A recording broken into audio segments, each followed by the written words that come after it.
It's a kickstart for the gold at one local swim meet. Plus, a makeover of a different kind for the Southbank. And how did these kids roll through their summer? We'll show you ahead on JPTV.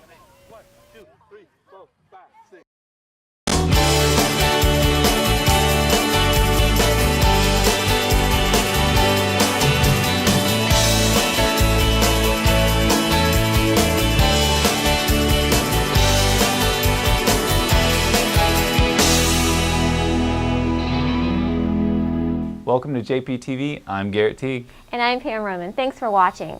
So today's show is bittersweet, at least for me, because I am losing my co-host. Yeah, that's why we're all black today. It is sad. My wife and I are moving all the way to Oregon to get a little bit closer to family. And while we definitely wish Garrett and his family all the best, if I cry during today's show, it's his fault. I apologize in advance, but we do have a show to do, so let's get on with it. And we start with a story that has kept a lot of folks busy this summer. It's a downtown site many have been waiting for. Water taxis carrying passengers back and forth across the St. Johns River. In early August, the city of Jacksonville made good on its commitment to have the water taxis operating in time for the Jacksonville Jaguars' first preseason game.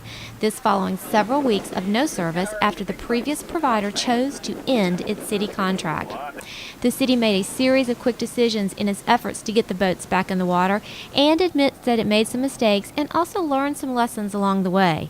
But the commitment to return the water taxi service to downtown paid off, and with the help of local businessman Harry Frisch, the Sea Charm and Nature's Choice were inspected, approved, and in the water in time for game day. I love it. I missed it when they left in June, and I'm glad to have them back. I think it's great for new businesses that come here. I think it's great for pedestrians. I think the taxi is splendid for the city.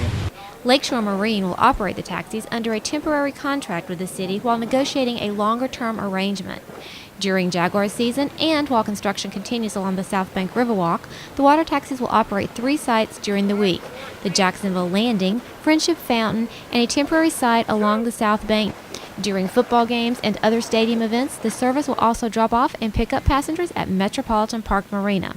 Fees for the one-way trips are $5 for adults and $4 for ages 3 to 12 and passengers over 65. Round-trip fees are $7 for adults and $5 for ages 3 to 12 and passengers over 65. Children under 3 ride free. For more information on the water taxi, visit jacksparks.com. For JPTV, I'm Pam Roman. Water taxi stops along the Southbank Riverwalk are soon to be a part of a new look downtown. Pam and I recently headed up to the 38th floor of the Peninsula building to get a bird's eye view of what's going down. It's hard not to notice all the construction taking place along Jacksonville's Southbank Riverwalk. Lots of barges and cranes and concrete piles are peppered all along the 1-mile waterfront park. It's part of the final stages of a development project that's been debated and discussed since 2010. Now that it's near completion, what can residents and visitors expect? The structure, the way we're designing it, is going to have, from the river view, it's going to have fantastic curb appeal. I mean, it's going to look very well built. It's going to last a long time. It's going to have beautiful lighting that's consistent all the way up and down. So when you look across to the South Bank, you're going to see an expanse of, access. The Haskell Company is handling the design build for the $17 million project. The basics include ADA accessibility, improved lighting, and a 40 to 50 year lifespan. Then there are the wow factors, like these unique shade structures and the bold colors in the pavers. 2 floating docks are also being added to provide additional public access to the St. Johns River. And when night rolls around, the walk will display lighting that can change colors depending on the event or time of year. Everything is expected to be complete by February 2015. This has been one long in the hopper, and it's going to be great to get it finally constructed and open to the public. It's been a few years going, so yes. And to see a new structure, fully concrete, sustainable, 50-year life, that was the original intent. We're really excited about that. Well, for Garrett's last show, we are taking our segments on the road to some of his favorite parks. Yeah, and we're right here at Hanna Park, which is the site of our next story. This group of kids is spending their summer at Hannah Park with Jack's Parks Ocean Camp, and they have plenty of activities to choose from like surfing, playing at the splash park, exploring the nature trails, and of course spending tons of time on the beach. Well, I get to swim all day at Ocean Camp and other camps that I've been to. You only get to swim for 45 minutes. It's just really, really fun. I like mostly to be inside the water because we have more freedom than we would at any other camp. We do a variety of different activities here, whereas you're just not subjected to one thing. You're taking in all of what Hannah Park has to offer. There's been a few of them that I've watched try to surf and couldn't stand up on a board, and by the end of it, they're able to stand up and ride a wave. And then there's some that were very shy when they first came here, and through the sessions, they were able to be a little more outgoing and make more friends here at the camp. And ultimately, these kids are finding, friends for life through this, and I think that that's really important. There are kids who, have never surfed before, have maybe gone to the beach once or twice, and they leave, just very, very accustomed to the water, stronger swimmers, safer swimmers, because they're aware of, all the different hazards and dangers that the beach, can pose. It's really humbling and, kind of exciting to see them get so excited and so happy to come out here.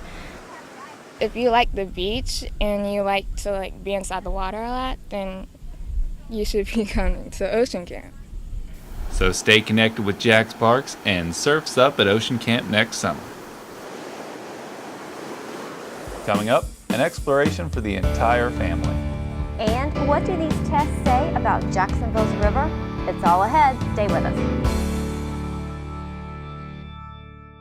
Families come in all sizes and shapes. Sometimes your friends are your family by choice, or sometimes you're just stuck with Uncle Charles. But what we know is that you want to protect the people that are close to you, but the flu can unravel everything. Your flu vaccine protects you and your family. No matter what draws your family together, protect yourself, protect your family. Everyone needs a flu vaccine. So I've come up with the family emergency plan. Great. What is it? It's difficult to talk about, so I'm not telling you. How will we know what to do? You won't. I'm so glad I won't have to remember anything. And me too. Thanks for this, sweetie. Talk to your kids about who to call, where to meet, what to pack. Visit ready.gov/kids for tips and information. Hi, I'm Willie Coach with Jack's Parks Aquatics. Florida is surrounded by water, which is why it's so important to learn how to swim. Not knowing how to swim greatly increases the chances of drowning, no matter how old you are. So sign up for swim lessons and keep you and your kids safe. Don't rely on a lifeguard, rely on yourself. Help us, Waterproof Jacksonville. This message is brought to you by Waterproof Jacksonville, Jack's Parks, and attorney Wayne Hogan of the Terrell Hogan Law Firm.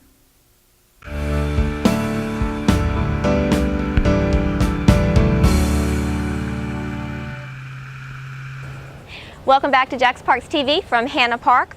Well, this summer, Jack's Parks' newest Urban Parks initiative hit the ground running and never looked back. Wreck and Roll Jack's opened in 11 parks this summer, all located in and around the city's urban core. And it averaged more than 200 kids a day during its 8-week run. Its main goal was to give kids a place to be that was free, safe, and fun. That we do it for the youth of the city, for the youth of the community, and for their parents. We understand that there are a lot of working parents out there who need a little of assistance, and that's what we're kind of here for. It means a lot to have this type of community event in a park because it keeps the kids out of trouble. Kids, when they come out of school, they don't have nothing to do. So if you don't have nothing to do, especially around here, they're going to turn to something else to do. This is a good thing that y'all got going on. Attorney Steve Padgett gave $50,000 to fund the program. The money made it possible for the city to hire current and retired coaches to staff the parks along with summer jobs participants. A small group of local artists combined their creative talents to paint these 2 retired ambulances. They were used to deliver recreational supplies to the sites. And local radio station Pure 103.7 hosted a live remote at Grunthal Park to help spread the word about the program.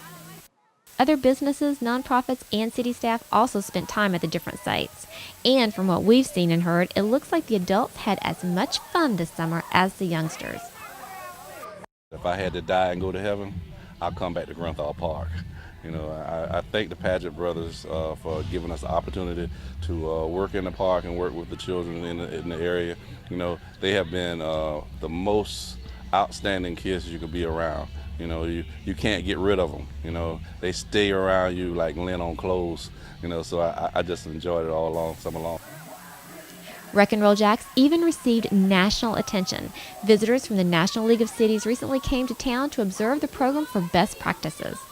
So now, with one successful summer under its belt, city leaders are already looking for ways to make the program better for next year. You know, I think it's going to be bigger and better. We're going to really come back to the parks that we've made an impact on and try to identify others that really need this same type of program in their neighborhoods. Wow, that looked like a lot of fun. Sometimes I miss being a kid. I think we're both still kids at heart. Yeah. And that's why we love covering that story and the one coming up next. Take a look. For 10 weeks this summer, local parents and kids of all ages have been playing detective in the outdoors, and they all came to Ready Point Preserve for one more adventure before heading back to school. So today was the Family Nature Hunt finale of our 10 Weeks of Summer family program, and we're working with St. John's Riverkeeper and Expedition First Coast. The day featured a demonstration teaching kids about salinity, water quality, and wildlife in the river. And even though it may have put some people to sleep, it still helped answer some important questions about the river. You mean it came from outer space? No, it came here from the ground. And after that question was answered, it was time to hit the trails for a sensory scavenger hunt, where there were plenty of things to see, touch, hear, smell, and discover. I found something incredible! What is it? Just like the Nature Hunt program, today was all about getting the entire family to spend time together in nature and learning about the environment.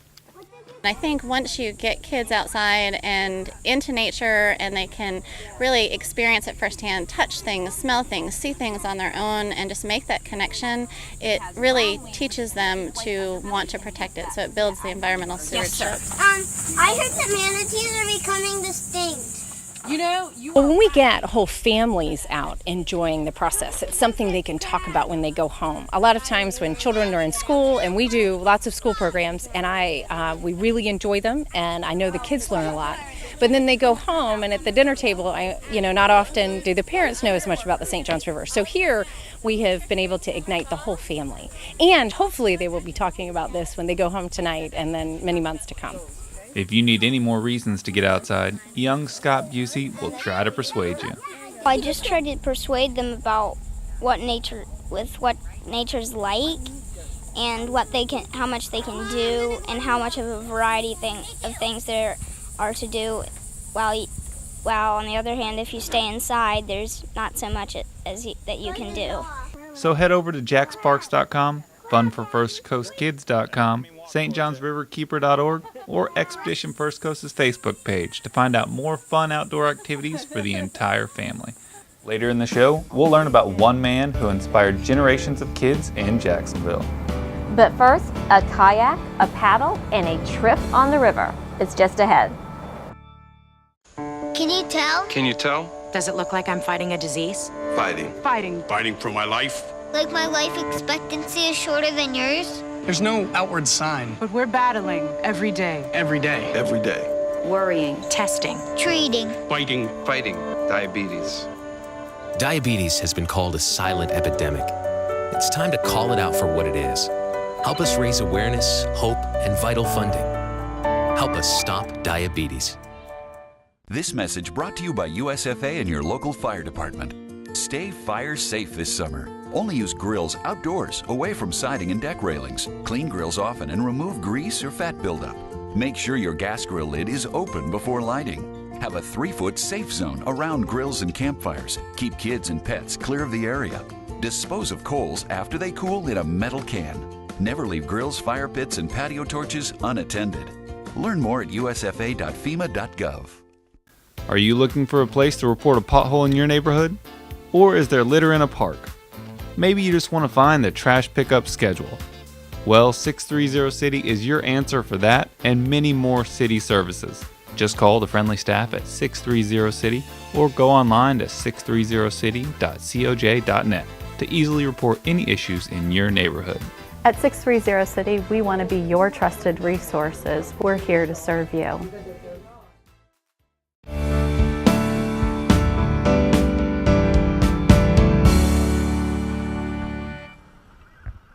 In case you didn't notice from our last story, we have crossed the intercoastal to another one of Garrett's favorite parks, Castaway Island Preserve. Well, we all know the St. Johns River is a major part of our city, but how do we know when the river is healthy? Well, JPTV went out with the city's Environmental Quality Division on the research vessel Anna McLeod to get that answer. Well, the St. Johns River is one of Jacksonville's best resources, and we want to protect that resource for public use and for the critters and the animals that call the St. Johns River home.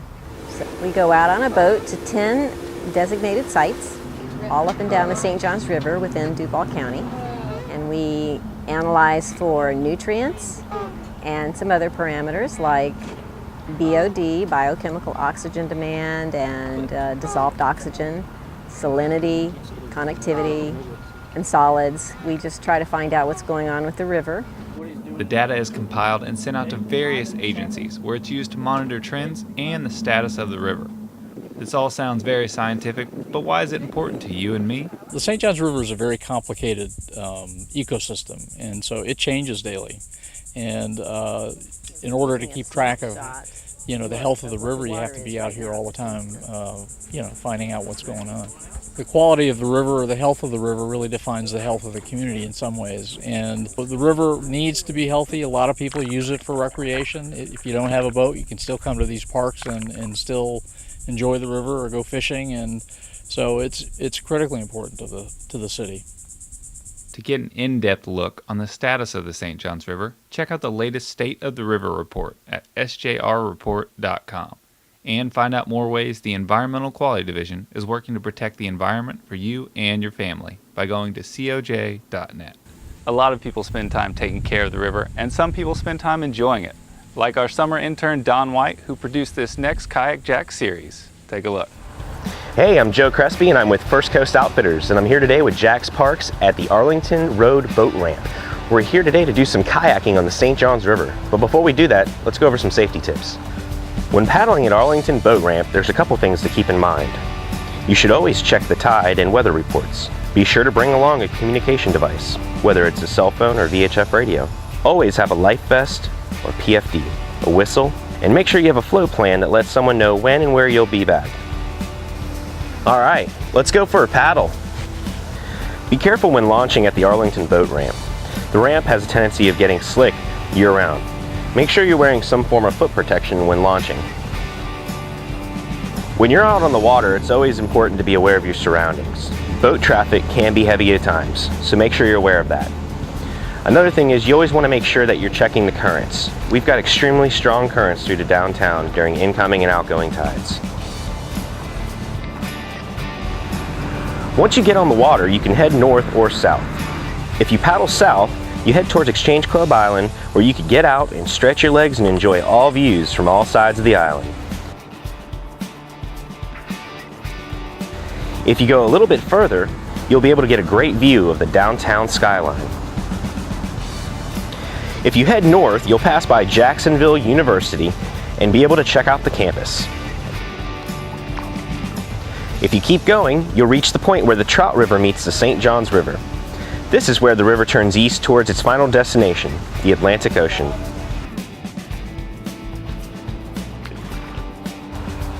Well, thanks for coming paddling with us today. For more information on paddling trails, go to jacksparks.com or check us out on YouTube, Facebook, or Twitter.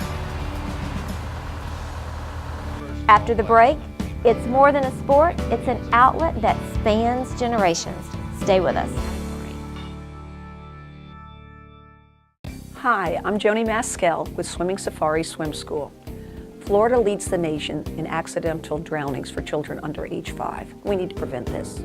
Most of these accidents happen right at home, so protect your kids by securing your pools. Please put up walls, gates, locks, and other barriers all around your pools and all your swimming areas. Help us waterproof Jacksonville. This message brought to you by Waterproof Jacksonville, Swimming Safari Swim School, and attorney Wayne Hogan of the Terrell Hogan Law Firm. Chris Domine is a husband, father, an athlete, even an Ironman. But 10 years ago, Chris's kidneys were failing. The doctor said if you don't do dialysis, if you don't get a kidney transplant, you are going to die.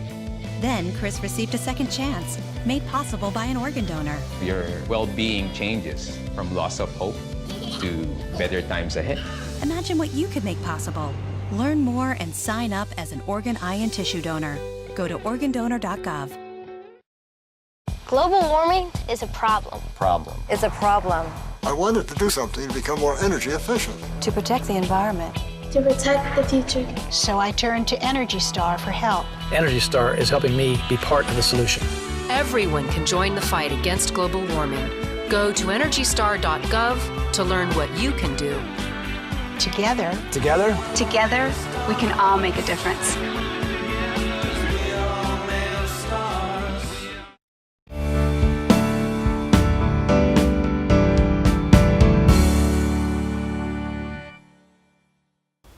Thanks for sticking with us. We moved over here to the west side to another one of my favorites, Tilly K. Fowler Regional Park.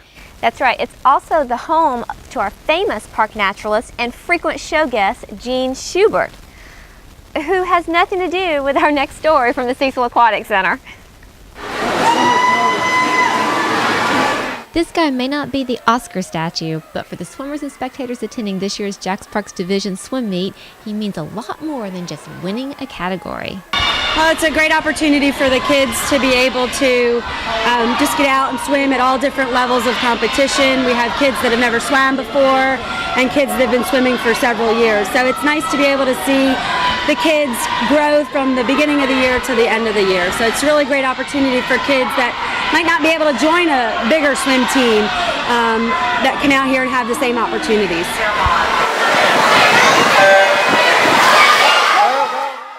This year's meet was held at the Cecil Aquatic Center. Nearly 900 swimmers competed and all 15 Jacks Park swim teams were represented. The competition was held the first week in August, so teams had 6 weeks to prepare.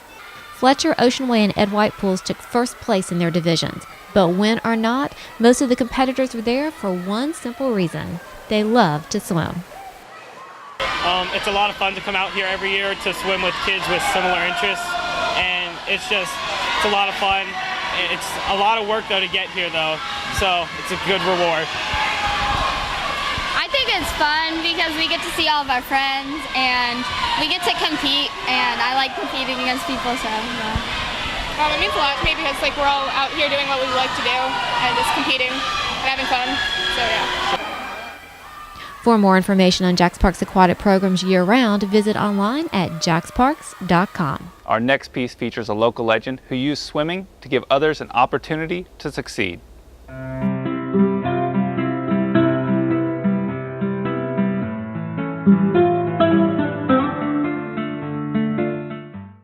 He was an icon on the corner of 4th and Jefferson, which was called Jefferson Street Swimming Pool.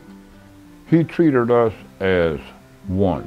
It might be 45 of us, we was one. And what he taught one, he taught all. That's the kind of man he was. The man they are talking about is Julius Guinyard.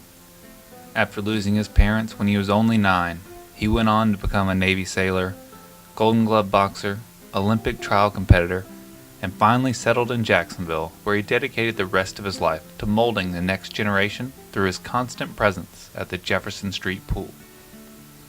The Jefferson Street Pool was one of the only outlets the black youth of the city had at that time. He made it into a multifaceted facility for the youth of the city. We had swim meets and swimming lessons during the day. On the weekends, downstairs where the equipment was kept, he had record hops for the youth around the city. And then on the weekends and later at night after the pool closed, he trained Golden Glove boxers. It became his passion to want to reach out to all the children. He ran into a lot of underprivileged children in the area where the pool was, and those children didn't have fathers, in their lives. They had mothers that may have been working 2 jobs. And so he felt a need to instill structure in their lives. And a lot of them, for that reason, turn out to go off to college and do things that they probably would not have done had it not been for him teaching them little things about life. Mr. Guinyard saved a lot of us. He saved a lot of us. He established a whole lot for us and motivate us more to be more successful in life later on. In that area, during my time in the Blodgett home, I think a lot of us will probably be in jail, in prison. And like I said, Mr. Guinyard had a lot of influence on all of us. I don't care if you was a girl, woman, whoever. He created the first all-black swim team at the time, and many of those members still get together today. Well, the Sweet Hustle swim team was immaculate. We always place when we swim against competitors. From Miami to Carolina, we never got beat, not our swimming team. He was a motivator. He kept us out of trouble, you know, and he was the kind of gentleman that when you left him, you wanted to see him again. Although he passed away in 2009, his legacy lives on at the Jefferson Street pool that now bears his name, and in the lives of the young men and women he inspired. And I think he is proud because he was able to see that pool named after him. You know, he was alive when it happened. I think it made him very proud to have had that done in his lifetime. He never gave up on himself. He never gave up on his job, on the youth. He just always was one of those that was always pushing you and driving you in a fatherly way, in a very good way. Anywhere I went, I would know someone that he touched their lives, and so I never met a stranger. He taught me swimming. That was always that's the first person to teach me swimming, and they always had something positive to say. He made a difference in my life. A whole lot of other people's lives that he made a difference in. And he is a monumental. You know, he's a legend.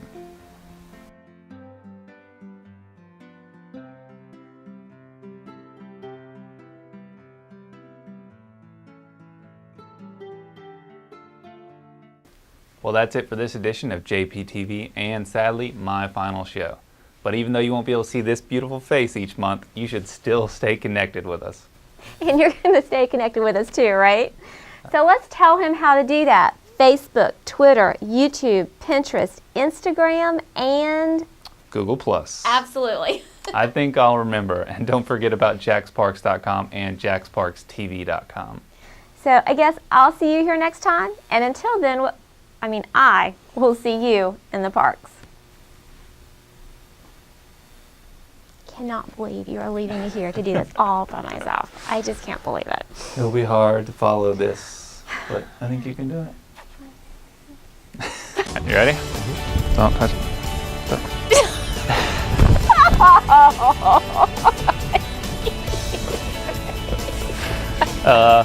Bubble. Now go online yourself. You look happy though? I'm concentrating. 3, I got the smile. Here we go. 3, 2, 1. She has the most violent finger point ever. Do you see? It's like 5, 4, 3. Turn so it's awkward. Okay. Yeah. Garrett Ryan. That's my middle name. When I was in trouble, my mom would always get Ryan, and so I do it to myself. It's really sad, but You should mess up because you shushed me. what are you saying over there? We're ready. Tell me how good you look. Yeah. Does it look weird with my leg here on that one? No. Okay, good. Cool. Thank you. 3, 2. Your leg's been here the whole time. I know, I just realized Yeah, it. you thought it might look weird? I just realized it. It's just natural, it's there. But... So yeah, I should be here. Hey. We are recording. What? Why?